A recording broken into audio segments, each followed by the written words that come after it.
আর প্রতিদিন কলা, রেগুলার কলা, ধীরে ধীরে কলা সকালে একটা রাত্রে একটা।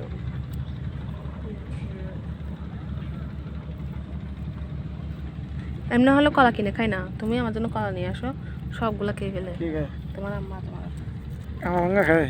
খাই না, তোমার জোর করে জোর করে খাও।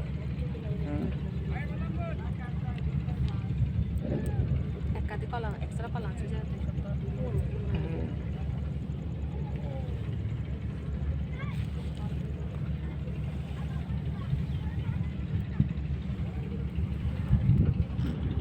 তারপর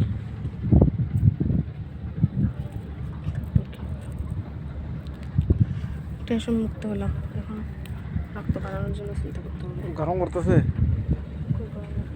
হুম হুম গরম লাগে।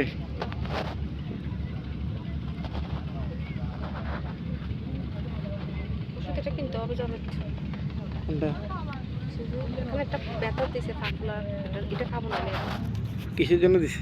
একটা আয়রন দিয়েছে, খাবো না এটা। কেন? ঠান্ডা খেয়ে না, আমার ওষুধ খেতে ভালো লাগে না, অনেক খেয়ে ওগুলো খেয়ে পর্যন্ত ঠিক মতো ওয়াশরুম হয় না, অনেক কষ্টে আছে। ওষুধগুলো খেয়ে ঠিক মতো ওয়াশরুম হয় না, অনেক কষ্টে আছে। আমি রোজা মাসে 1 মাস আয়রন খাই না যাবে, এটার জন্য আমার